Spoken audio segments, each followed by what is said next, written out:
Assalamualaikum warahmatullahi wabarakatuh. Perkenalkan, nama Ibu Febi Tiawan Nur Hasana Putri dari Program Studi Pendidikan IPA. Jadi, selama 2 bulan ke depan, kita akan belajar tentang mata pelajaran IPA terpadu. Kali ini, kita akan belajar tentang senyawa dan campuran. Dari kalian, ada yang sudah tahu apa itu senyawa? Ya, senyawa itu adalah gabungan dari beberapa unsur yang terbentuk melalui reaksi kimia. Contohnya itu H2O, NaCl, HCl, dan banyak lagi. Jadi, senyawa juga memiliki sifat-sifat yang baru, yang berbeda dari unsur-unsur penyusunnya. Sebelum kita melanjutkan materi, kita harus tahu dulu apa itu sifat-sifat dari senyawa. Jadi yang pertama itu tergolong zat tunggal. Jadi zat tunggal ini adalah zat murni yang dapat ditemukan di alam semesta. Yang kedua, senyawa itu terdiri dari 2 unsur atau lebih dengan perbandingan tertentu dan tetap. Contohnya NaCl. Jadi terdiri dari 1 unsur Na dan 1 unsur Cl. Yang ketiga, dapat diuraikan menjadi zat yang lebih sederhana dengan reaksi kimia dan tidak dapat dipisahkan secara fisika. Secara fisika ini salah satunya adalah filtrasi atau penyaringan. Jadi contohnya senyawa NaCl tidak bisa disaring, dipisahkan antara Na dan Cl. Selanjutnya yang keempat, memiliki sifat khas yang berbeda dari unsur penyusunnya. Ya, yang sebelumnya dijelaskan, senyawa itu memiliki sifat baru yang berbeda dari unsur-unsur penyusunnya. Selanjutnya yaitu campuran. Apa yang disebut dengan campuran? Campuran adalah zat yang mengandung 2 unsur atau lebih dengan komposisi yang tidak tetap dan masih mempertahankan sifat aslinya. Berbeda dengan senyawa tadi, ia membentuk sifat baru. Contoh dari campuran yaitu air teh, kopi, air sirup, dan lain sebagainya.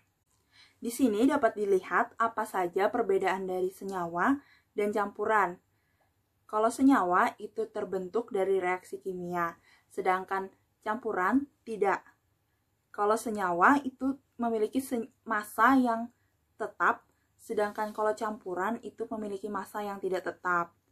Senyawa tersusun dari beberapa unsur, sedangkan campuran ia tersusun dari beberapa unsur atau beberapa senyawa. Sedangkan sifatnya, senyawa itu membentuk sifat baru, sedangkan campuran masih mempertahankan sifat aslinya. Kalau senyawa itu melalui proses kimia, komponen penyusun senyawa dapat dipisahkan. Jadi melalui proses kimia, senyawa itu baru bisa dapat dipisahkan. Sedangkan campuran itu melalui proses fisika, baru dapat dipisahkan. Campuran itu dapat digolongkan menjadi 2, yaitu campuran homogen dan campuran heterogen. Pertama yaitu adalah campuran homogen. Apa itu campuran homogen? Campuran homogen adalah campuran yang tidak dapat dibedakan antara zat-zat yang telah bercampur di dalamnya atau yang sering dikatakan dengan zat pelarut dan terlarutnya. Contohnya itu air sirup dan air teh. Kita tidak bisa melihat yang mana tehnya dan yang mana airnya sebelum bergabung mereka. Jadi tidak dapat kita lihat antara zat terlarut dan pelarutnya. Ciri-ciri larutan homogen yang pertama, bening dan tembus cahaya.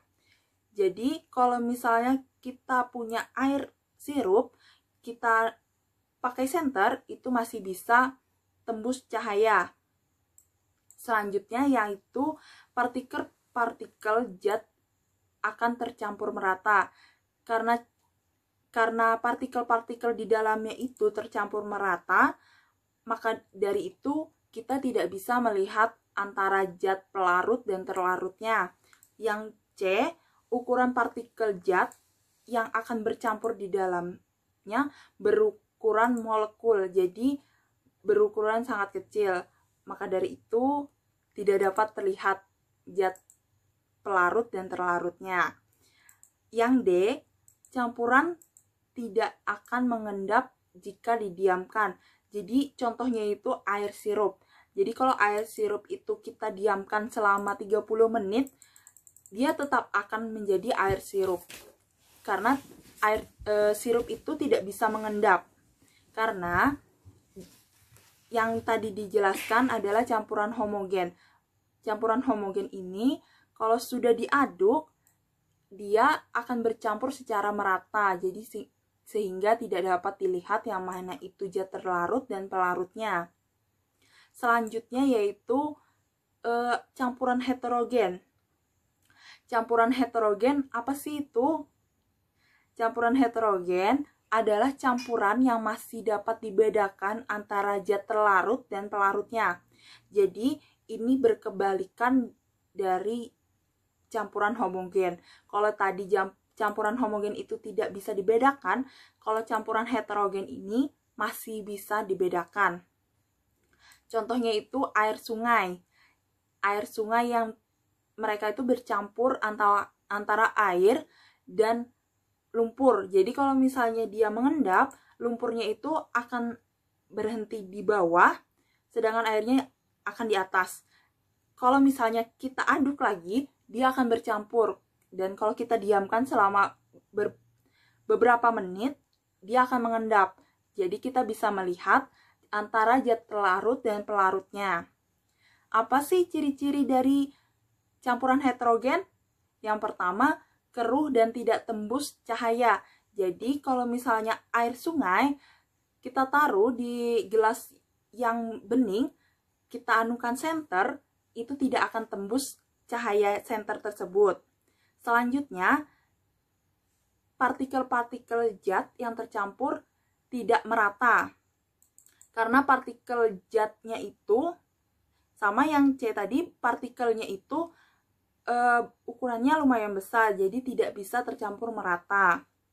Selanjutnya yang D ini, partikel zat terlarut dan terlarutnya akan mengendap jika didiamkan.